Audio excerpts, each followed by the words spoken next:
ओम नमः शिवाय। हर हर महादेव। आइए सुनते हैं प्रदोष व्रत कथा। प्राचीन काल में एक गरीब पुजारी हुआ करता था। उस पुजारी की मृत्यु के बाद उसकी विधवा पत्नी अपने भरण पोषण के लिए पुत्र को साथ लेकर भीख मांगती हुई शाम तक घर वापस आती थी। एक दिन उसकी मुलाकात विदर्भ देश के राजकुमार से हुई, जो कि अपने पिता की मृत्यु के बाद दर दर भटकने लगा था। उसकी यह हालत पुजारी की पत्नी से देखी नहीं गई। वह इस राजकुमार को अपने साथ लेकर घर ले आई और पुत्र जैसे रखने लगी। एक दिन पुजारी की पत्नी अपने साथ दोनों पुत्रों को सांडिल्य ऋषि के आश्रम ले गई। वहां उसने ऋषि से शिवजी के प्रदोष व्रत की कथा एवं विधि सुनी तथा घर आकर अब वह भी प्रदोष व्रत करने लगी। एक बार दोनों बालक वन में घूम रहे थे। उनमें से पुजारी का बेटा तो घर लौट आया, परंतु राजकुमार वन में ही रह गए। उस राजकुमार ने गंधर्व कन्या को क्रीड़ा करते हुए देखा तो उससे बात करने लगा। उस कन्या का नाम अंशुमति था। उस दिन वह राजकुमार घर देरी से लौटा।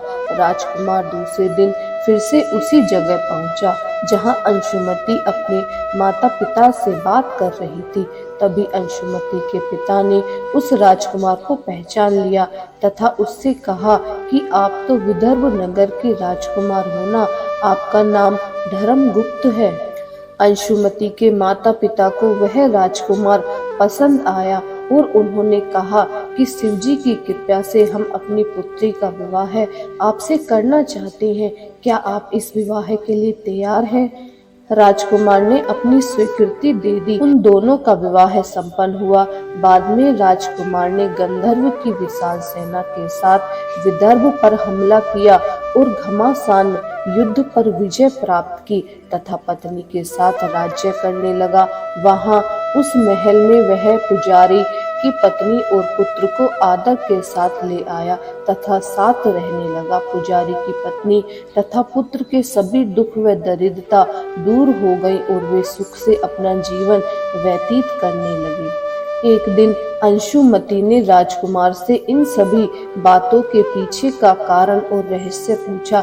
तब राजकुमार ने अंशुमति को अपने जीवन की पूरी बात बताई और साथ ही प्रदोष व्रत का महत्व और व्रत के प्राप्त फल से भी अवगत कराया। उसी दिन से प्रदोष व्रत की प्रतिष्ठा व महत्व बढ़ गया तथा मान्यतानुसार लोग यह व्रत करने लगे। कई जगहों पर अपनी श्रद्धा के अनुसार स्त्री पुरुष दोनों ही यह व्रत करते हैं। इस व्रत को करने से मनुष्य के सभी कष्टों और पाप नष्ट हो जाते हैं एवं मनुष्य को अभिष्ट की प्राप्ति होती है। बोलिए शिव भगवान की जय। ओम नमः शिवाय। पार्वती माता की जय। तो ये थी आज की वीडियो। अगर आपको पसंद आए तो प्लीज़ हमारे चैनल को लाइक कीजिए, सब्सक्राइब कीजिए। हरे कृष्णा, राधे राधे।